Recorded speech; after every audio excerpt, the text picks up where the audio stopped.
notre invité ce matin, c'est Manon Aubry, eurodéputée de la France Insoumise. Bonjour à vous, bienvenue. Bonjour. La France Insoumise est sous le feu des critiques pour ses liens avec la jeune garde après la mort de Quentin, 23 ans, à Lyon, en marge d'un meeting de Rima Hassan. Parmi les 7 personnes interpellées, il y a un assistant parlementaire du député Raphaël Arnaud, fondateur de ce mouvement d'ultra-gauche. Ils ont été mis en examen pour homicide volontaire ou complicité. Madame Aubry, si les liens entre la jeune garde et ces personnes mises en examen sont avérés par la justice, est-ce que vous continuerez à soutenir la jeune garde ? Alors tout d'abord, je veux redire ce matin à votre antenne ma plus grande condamnation et empathie avec la famille du jeune Quentin. Pour le reste, l'enquête est en cours, elle déterminera les responsabilités C'est important de exactes. le dire parce qu'on entend beaucoup de choses sur Quentin qui choquent la famille. On a vu des banderoles, notamment à Rennes. Ici, on ne pleure pas les nazis. Ça vous choque, ça, ou pas ? Écoutez, la vraie question, c'est vous avez un jeune qui est mort sous les coups et ça ne devrait pas arriver dans notre pays. Mais on peut dire de lui que c'est un nazi alors qu'on n'en sait rien. Quels que soient les désaccords politiques que l'on avait. Il était impliqué dans un certain nombre d'organisations d'extrême droite. Vous avez des preuves de ça ? Oui, il y a des preuves de cela. La justice en a ? Vos confrères ont fait un certain nombre d'articles, mais ce n'est pas la question, Laurence Ferrari. Mais on ne salit pas la mémoire de la mort, on est d'accord ? Ce n'est pas la question, Laurence Ferrari. La question, c'est qu'on a un jeune de 23 ans qui est mort et qui ne devrait pas mourir, quels que soient les désaccords politiques que l'on a, parce que dans une démocratie, les désaccords politiques, on les solde dans les urnes, on les solde dans le débat démocratique, comme nous avons ce matin. Et je précise que vous avez vraiment condamné la violence ne produit que la violence et n'a jamais sa place nulle part. Oui, et je le dirais hier, comme aujourd'hui, comme demain. Parce que vous savez, la violence, ça rabougrit le débat démocratique. J'entends. Et je pense que c'est aussi contre-productif, parce que si vous voulez rassembler le plus grand nombre, vous devez le rassembler sur des mots d'ordre politiques, pas sur des actes violents. Mais pourquoi vous ne condamnez pas plus clairement les agissements de la jeune garde ou ce qui l'a remplacé, qui s'appelle Éteignons la flamme ? Vous savez pourquoi la jeune garde a été créée à Lyon ? Je sais pourquoi elle a été dissoute. Elle a été créée en 2018 à la suite de plusieurs locaux d'extrême droite qui ont été ouverts à Lyon et qui menacent directement un certain nombre d'événements qui se tiennent à Lyon. N'importe qui connaît un peu Lyon et notamment le vieux Lyon savent que des personnes noires, des personnes racisées, des personnes LGBT ont parfois peur de sortir dans la rue parce qu'il n'y a jamais eu autant d'attaques d'extrême droite. C'est 102 exactement en l'espace de 15 ans, dont 70% sont impunis. Donc vous savez, des chiffres de la mairie de Lyon, de la préfecture, notamment des chiffres qui ont été établis à Lyon. Et vous savez comme moi. Vous savez comme moi que s'il y a dans notre pays des antifascistes, c'est bien parce qu'il y a des fascistes. D'accord. Et tant qu'il y aura des fascistes dans notre pays, il devra y avoir des antifascistes, mais qui n'utilisent pas la violence. Et je suis extrêmement claire à votre antenne sur ce sujet. Jamais la violence ne sera la solution. Mais je rappelle que dans notre histoire, la violence, elle est d'abord le fait de l'extrême droite. Elle a été théorisé, un certain nombre de personnes sont mortes sous les coups de l'extrême droite et je sais que notre courant, aussi dans notre pays, courant politique, vous savez, depuis 2022, il y a eu 7 personnes qui sont mortes par des sympathisants du Rassemblement national ou des personnes liées à des groupuscules d'extrême droite, que ce soit Hichem Meraoui, que ce soit Aboubacar Cissé, que ce soit Jamel Benjabella. Et je n'oublie pas ces personnes qui, pour l'essentiel d'entre eux, n'ont pas eu droit à une minute de silence. Aboubacar Cissé, pardonnez-moi, a eu le droit à une minute de silence. Aboubacar Cissé, oui, mais ce n'est pas le cas d'Hichem Meraoui. Ce n'est pas le cas de Jamel Benjabella qui a été tué sous les yeux de sa fille par quelqu'un qui est adepte d'un groupe d'extrême droite qui s'appelle Brigade française. Et vous voyez, pour toutes ces personnes, il n'y a pas eu de plateau télé ni de minute de silence. La violence est condamnable des deux côtés. Exactement. Et elle existe des deux côtés. Vous avez dit lors des universités de la France Insoumise, gloire à la jeune garde, aux camarades qui mènent le combat. Je veux dire à nos camarades de la jeune garde que nous sommes fiers d'avoir Raphaël Arnaud dans notre groupe à l'Assemblée nationale. Est-ce que c'est toujours vrai ? Est-ce que vous cautionnez le fait que les collaborateurs parlementaires de M. Arnaud soient impliqués dans une rixe mortelle Manon Aubry ? Non, évidemment que je ne cautionne pas le fait que des collaborateurs parlementaires soient impliqués, Laurence Ferrari, mais ça ne vous a pas échappé qu'ils ne sont plus sous contrat de Raphaël Arnaud et que pénalement comme moralement, il est compliqué de tenir responsables les employeurs vis-à-vis des attitudes de leurs employés. Entièrement d'accord. Par exemple, ce qu'a dit M. Bompard, par exemple, aucun employeur n'est responsable des actions de ses employés. Et je pourrais tirer le parallèle. Quand Jean-Marc Morandini a été condamné pour corruption de mineurs, La responsabilité de CNews, c'était le suspendre de l'antenne. Malheureusement, vous ne l'avez pas fait, il s'est retiré de lui-même. Mais quand Adrien Quatennens a été condamné pour violence conjugale, vous n'étiez pas responsable. Quand Raphaël Arnaud a été condamné, vous n'étiez pas responsable. Adrien Quatennens ne siège plus dans les rangs. Adrien Quatennens ne siège plus dans les rangs de la France Insoumise, ça ne vous a pas échappé. Et vous voyez, la différence, c'est que dans les leviers que nous avons, c'est-à-dire en tant qu'employeur, nous avons suspendu le contrat. En l'occurrence, Raphaël Arnaud a suspendu le contrat. Pour le reste, il ne peut pas être tenu responsable. Et je veux le dire assez solennellement, l'espèce de cabale médiatique à laquelle on a assisté ces derniers jours, qui consiste à faire porter la responsabilité à la France Insoumise pour des faits que nous n'avons jamais soutenus, que nous avons condamnés de la plus grande fermeté, est extrêmement dangereux parce que ça produit une forme de renversement des valeurs. C'est vous les victimes, en fait. Non, la victime, c'est Quentin. C'est pas ce que je dis. C'est pas ce que je dis, Madame Ferrari. Mais en revanche, quand on veut nous faire porter une responsabilité qui n'est pas la nôtre, oui, on met en danger des militantes et des militants de la France Insoumise. Parce que depuis une semaine, vous savez, c'est une dizaine de nos permanences parlementaires. C'est Quentin qui est mort. Bien sûr, et nous l'avons condamné, et je crois l'avoir fait de nouveau extrêmement fermement à votre antenne ce matin. Mais pour autant, nous faire porter une responsabilité qui n'est pas la nôtre est aussi dangereux parce que c'est une dizaine de nos parlementaires, une dizaine de nos permanences parlementaires qui ont été ciblées. Nous recevons des menaces de mort tous les jours. Et dans un débat démocratique, les désaccords, ils se soldent par la parole, par l'échange d'arguments. Et finalement, on n'a plus d'échange d'arguments ces derniers jours. Et je pense que mettre, comme le font certains, s'engouffrer pour se dire on va se débarrasser de la France insoumise, je pense que c'est la pire des attitudes en réponse à ce drame. Qui dit on va se débarrasser de la France insoumise? Un certain nombre de commentateurs politiques se disent on va essayer de faire porter le mistigris et la responsabilité à la France insoumise. Ce sera assez confortable pour se débarrasser d'eux dans le champ politique. J'ai même entendu Olivier Faure, oubliant en cela son histoire et l'histoire du Parti socialiste et de la SFIO, qui, vous savez, peut-être la SFIO, avait le même sigle. Exactement, c'est l'ancêtre du Parti socialiste, avait le même sigle que la Jeune Garde.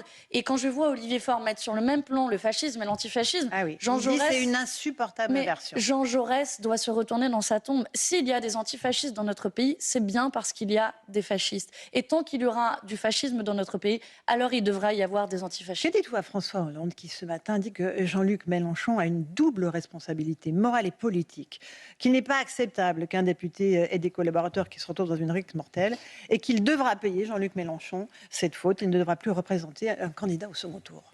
Écoutez, ça fait bien longtemps que je ne cherche plus des brevets de respectabilité de la part de François Hollande, qui a dû quitter son mandat à la fin et qui n'a pas pu se représenter tellement il était impopulaire. Et on sait ce qu'il a fait de la gauche ces dernières années. C'est lui qui a mis le Parti socialiste à terre et la grande idée du socialisme. Donc, vous savez, François Hollande, ça m'intéresse plus vraiment ce qu'il dit. Jordan Bardella, ça vous intéresse plus, j'imagine.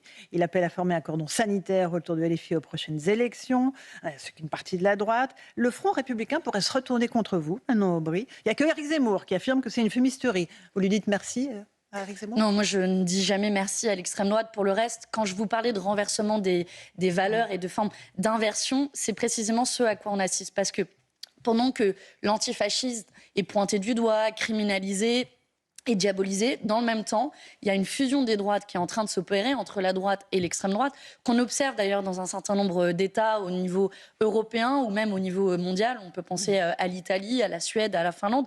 Et c'est précisément l'opportunité qui est saisie par Jordan Bardella, alors que Jordan Bardella, pas plus tard qu'il y a quelques semaines au Parlement européen, son groupe organisait un événement avec des figures contre le droit à l'avortement, des figures du Trumpisme.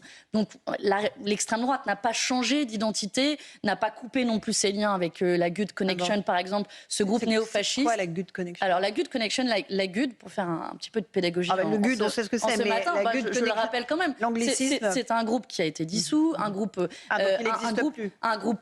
fasciste extrêmement violent qui se revendique du néonazisme, qui aujourd'hui est à la tête d'un certain nombre d'organisations, dont une organisation de communication qui s'appelle e-Politique, qui est contractualisée par l'argent public, par le groupe du Rassemblement national au Parlement européen. C'est un des nombreux exemples qui démontrent...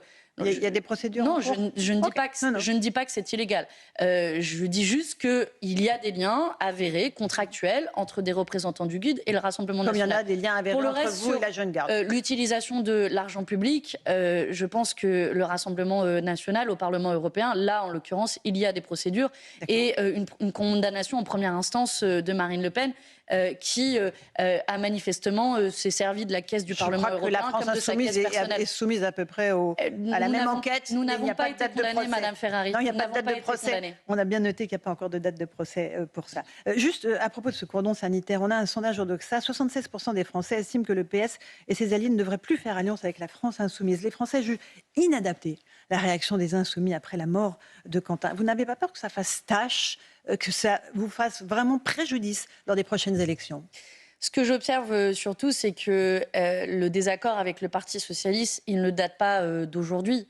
Non, je parle des électeurs, là. Là, c'est le sentiment des électeurs. Mais les électrices et les électeurs, vis-à-vis aussi du Parti socialiste et de ce qui a été le nouveau Front populaire, peuvent s'interroger pourquoi le Parti socialiste est d'aujourd'hui devenu la béquille du macronisme et refuse de censurer le budget, refuse de censurer un gouvernement qui fait la poche des Françaises et des Français, parce que ces derniers jours, on parle plus de fond, on parle plus de politique. Mais quand les gens vont voir le prix de leur mutuelle augmenter, c'est la faute de ce budget et du gouvernement. Quand les Françaises et les Français vont voir des suppressions de postes d'enseignants, c'est la faute de ce budget qui a été accompagné par le Parti socialiste. Donc le désaccord avec le Parti socialiste, il date de là. Ce n'est pas parce qu'aujourd'hui le Parti socialiste a décidé de jeter sous le bus l'antifascisme, niant leur histoire et dans une forme de confusionnisme qui, à mon sens, est dangereux vis-à-vis du rôle que doit jouer la gauche vis-à-vis de l'extrême droite, qu'il y a aujourd'hui une rupture avec le Parti socialiste. Elle ne date en réalité pas de la rupture, je parle des insoumis, de l'image qu'ils ont dans l'opinion publique et des Français qui disent voilà, ils n'ont pas agi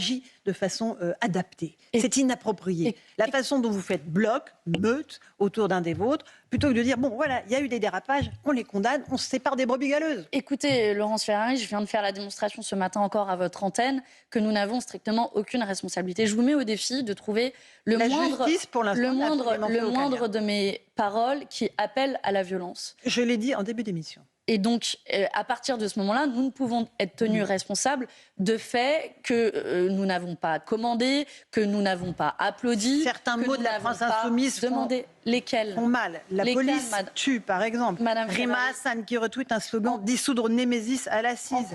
À l'acide, Al-Madufour, il ne se passe jamais rien sans rapport de force. La fin justifie les moyens. Madame Ferrari, c'est des paroles apaisantes, ça ? Nous n'avons jamais appelé à la violence. Si dans le débat politique... La police tue ? Si dans le débat politique, alors il faut passer de la pommade sur ce gouvernement et dire bravo Emmanuel Macron pour être considéré comme des personnes qui ne sont pas violentes, alors vous voyez, vous ne compterez pas à essayer de dire bravo à ce gouvernement. Oui, supportez le débat politique, supportez les désaccords, mais je ne crois pas, et je vous mets au défi, de trouver dans mes paroles ce matin encore un quelconque appel à violence, précisément parce que la violence rabougrit. Et nous n'avons rien à gagner à cela. Et Jean-Luc Mélenchon, comme leader politique dans toute son histoire, a toujours appelé à l'apaisement, a toujours appelé à ce que le débat démocratique soit canalisé via les élections, parce que précisément, nous serons demain les premières victimes de la violence en politique, Laurence Ferrari, et nous n'avons rien à gagner à cela. Il y a des phrases de Jean-Luc Mélenchon qui ont laissé penser effectivement qu'il pouvait penser le contraire. Lesquelles ? Un tout petit mot.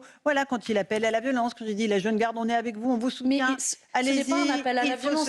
Il faut se mettre sous cette bannière. Vous venez encore de faire la démonstration. Quand je vous demande des paroles qui appellent à la violence de manière concrète, vous n'en trouvez pas dans la bouche de Jean-Luc Mélenchon.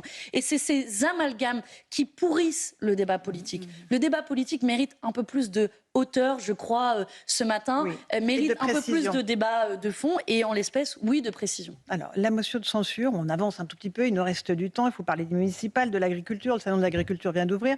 Le RN pourrait déposer une motion de censure sur la loi de programmation pluriannuelle de l'énergie, récemment fixée par décret. Vous ne la voterez pas, j'imagine ? Vous sauverez le soldat Le Cornu ? Non, nous avons toujours déposé des motions de censure à l'Assemblée nationale et d'ailleurs la seule fois où une motion de censure a été adoptée pour le président précédent gouvernement, c'était une motion de censure qui a été déposée par les Insoumis. Donc je pense qu'on n'a aucune leçon à recevoir de la part de l'extrême droite, qui par ailleurs vote un certain nombre de projets de loi avec le gouvernement. Mais vous ne voterez pas cette motion de censure? Nous ne voterons jamais les motions de censure du Rassemblement municipal. national. Vous faites beaucoup de campagne sur le terrain, que ce soit Nice, Fréjus, vous avez un programme chargé. Est-ce que vous risquez, qu'est-ce que vous risquez au fond, parce que vous n'avez pas de mairie pour l'instant? Vous souhaitez quoi en fait? Arriver à faire perdre des candidats de gauche au second tour? C'est ça l'objectif de la France Insoumise? J'ai un scoop pour vous, Laurence Ferrari. C'est de gagner des mairies. On se présente à des élections pour gagner. Vous n'en avez pas. Et pourquoi on veut gagner des mairies? Pour changer la vie concrètement des gens, pour commencer à réparer ce qu'Emmanuel Macron a tant cassé, pour faire des cantines gratuites pour les enfants, pour qu'ils aillent plus à l'école le ventre vide, pour au niveau local faire en sorte d'avoir des transports qui soient davantage accessibles, pour que le Macron logement à faveur des enfants, c'est ce que vous nous dites ce matin? Non, ce que je dis, c'est qu'il y a des enfants dans notre pays qui vont à l'école le ventre vide et que ce n'est pas normal. Et c'est la raison pour laquelle il faut des cantines gratuites, qu'il y a des gens qui vivent dans des passoires thermiques, qu'il y a des gens qui n'arrivent pas à se loger. Tiens, vous parlez de Nice, j'étais à Nice, c'est la deuxième ville la plus chère de France. Il y a une pelletée d'Airbnb chaque année et le duo Estrosi-Ciotti, qui a passé plus de temps au palais de justice ces dernières années qu'à servir l'intérêt des Niçoises et des Niçois, avec notre candidate Mireille Damiano, on va répondre en encadrant le prix des loyers, en interdisant les Airbnb pour que les gens puissent se loger. Voilà ce qu'on peut faire à l'échelon local. Sur le front des alliances, est-ce que vous nous confirmez que la France Insoumise proposera donc des accords de rassemblement aux autres formations de gauche si elle arrive en tête au premier tour des municipales? Oui, je vous confirme. À chaque fois que nous arrivons en tête de la gauche, nous tendrons la main pour construire un rassemblement contre la droite et l'extrême droite. Et je remarque que nous sommes les seuls à avoir cette clarté. Donc si vous voulez un rassemblement de la gauche, le meilleur moyen pour cela, c'est de voter pour la France Insoumise au premier tour pour créer les conditions de ce rassemblement. À Paris, Emmanuel Grégoire aura besoin de vos voix, normalement, pour le second tour. Est-ce que vous appelez Sophia Chikirou à se retirer, même si elle est qualifiée pour le premier tour? Moi, j'appelle d'abord les électrices et les électeurs à voter pour Sophia Chikirou pour faire en sorte qu'elle arrive en tête au premier tour et que ce rassemblement soit possible. Parce qu'à ce stade, je regrette qu'Emmanuel Grégoire, le candidat socialiste, ne fasse pas preuve de la même clarté. Il exclut toute alliance avec vous. À partir de ce moment-là, il exclut les électrices et les électeurs de la France Insoumise qui devront être représentés au second tour. Donc de nouveau, le meilleur moyen, c'est de placer Sophia Chikirou en tête au premier tour. Et pourtant, vous avez des combats communs. Il souhaite le vote des étrangers aux élections locales. Vous aussi, vous êtes des alliés tacites.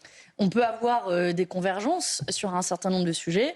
On a, et ça ne vous a pas échappé, j'en ai parlé, aussi des divergences. Emmanuel Grégoire est député et comme député, il a refusé de voter la censure du gouvernement et donc accepter ce budget qui fait la poche des Françaises et des Français quand on apprend dans le même temps qu'il y a 13 000 foyers dans notre pays les plus riches qui ne payent pas un seul euro d'impôt sur le revenu. Et moi, je ne trouve pas ça normal et que le Parti socialiste, dans ces conditions, ait accepté de ne pas faire tomber ce gouvernement. Je pense que les élections municipales doivent être un moyen d'y répondre. Et si Rachida Dati est en mesure de l'emporter, vous appellerez à voter Emmanuel Grégoire plutôt? J'appellerai à un rassemblement et c'est pour ça que je souhaite Sophia Chikirou arrive en tête au premier tour. Ce week-end, c'est ouvert le salon de l'agriculture sur fond de contestation agricole. On est à peine un mois après la signature du Mercosur. Selon vous, il y a un deuxième Mercosur qui est en préparation et qui nous est caché, c'est bien cela? Oui, personne n'en parle, mais et c'est pas un hasard si ils attendent quelques jours, globalement la fin du salon de l'agriculture, avant la signature d'un nouvel accord de libre-échange avec l'Australie, qui va prévoir des dizaines de milliers de tonnes d'importation de bœuf, de veau, d'agneau, et qui va se rajouter à la concurrence déloyale déjà posée par l'accord de libre-échange avec la Nouvelle-Zélande. Et je profite de votre antenne pour lancer solennellement l'alerte, parce que personne n'en parle à dessein de cet accord de libre-échange qui va se rajouter à la ribambelle. Et donc, je veux ce matin demander au gouvernement français quelle sera son attitude sur ce nouvel accord de libre-échange. Et j'en profite pour dire que sur l'accord de libre-échange avec le Mercosur, nous allons déposer un nouveau recours devant la Cour de justice de l'Union européenne, puisque malgré notre premier recours qui a été adopté et qui demande à la Cour de justice de statuer sur l'incompatibilité de cet accord avec les traités européens, l'Union européenne a prévu son application provisoire. Et ça, c'est scandaleux, parce qu'on va tuer l'agriculture. Et moi, je refuse qu'on tue l'agriculture européenne. Et donc, ce nouveau recours que je dépose ce matin, donc vous en avez la primeur, la bataille à mener contre l'accord de libre-échange avec l'Australie, contre l'accord de libre-échange avec le Mercosur, ça doit être une de ces priorités du Salon de l'agriculture auquel je me rends ce matin pour justement échanger avec les agriculteurs. Manon Aubry, je reviens sur ce que vous avez dit sur les Français les plus riches qui ne payent pas d'impôts. J'imagine que c'est une toute petite partie, parce que les ménages aisés sont largement imposés. De quoi vous parlez exactement, en fait? Je parle d'une information qui a été communiquée par le ministère des Finances, donc elle ne vient pas de moi. D'ailleurs, je me souviens d'Amélie de Montchalin, ministre des Comptes publics, qui avait affirmé à l'Assemblée nationale que non, il n'y a pas de ménages qui ne payent pas d'impôt sur le revenu. Manque de peau, c'est 13 000. Et elle a été récompensée et nommée à la tête de la Cour des comptes, se rend bien compte de à quel point Macron détruit tout les contre-pouvoirs dans notre pays. L'ancienne ministre des Comptes publics, qui est chargée du contrôle des comptes publics désormais à la tête de la Cour des comptes, qui a menti éhontément devant la représentation nationale. Rien que pour ça, Amélie de Montchalin devrait démissionner. Et il est intolérable que vous, moi, tous ceux qui nous regardent, payent l'impôt sur le revenu et en proportion de manière beaucoup plus grande que les plus riches dans notre pays. C'est ces très riches-là qui font sécession. Et une des grandes batailles qui s'annonce pour la campagne présidentielle de 2027, c'est précisément d'aller chercher l'argent là où il est, dans la poche des évadés fiscaux, et comptez sur nous pour aller les chercher. Cette nomination, c'est le signe d'un verrouillage par Emmanuel Macron des institutions clés de notre pays. En cas d'alternance en 2027, c'est une façon d'empêcher cette alternance, selon vous? Pour moi, oui, c'est pas un hasard. Je ne sais pas si vous savez, mais le mandat de Pierre Moscovici, qui était à la tête de la Cour des comptes, en réalité, il n'était pas encore terminé. Et donc, Emmanuel Macron procède à cette nomination comme par hasard, juste un an avant la nouvelle présidentielle, pour servir ses amis, mais aussi pour verrouiller le pouvoir. La Cour des comptes, c'est un rôle qui est important, c'est le contrôle des comptes publics. Il y a un certain nombre de rapports qui ont été faits critiques sur la gestion des comptes publics dans notre pays. Et l'indépendance de la Cour des comptes est essentielle. J'ai vu d'ailleurs qu'il y a un certain nombre de magistrats de la Cour des comptes publics qui ont publié une tribune, et je leur en remercie, qui s'alarment de ce verrouillage politique qui est absolument inacceptable. Et il y a une forme de népotisme dans la manière dont gère l'État Emmanuel Macron. Et je peux vous dire que il est temps qu'on s'en débarrasse le plus rapidement possible. Et la grande bataille... Par les urnes, j'imagine, s'en débarrasser. Évidemment, par les urnes. Et la grande bataille qui s'annonce pour l'élection présidentielle de 2027, le grand enjeu, ce sera de tourner la page de ces 10 ans de macronisme qui nous ont fait tant de mal. Merci Manon. Merci à vous. C'était votre grande interview sur CNews et Europe 1.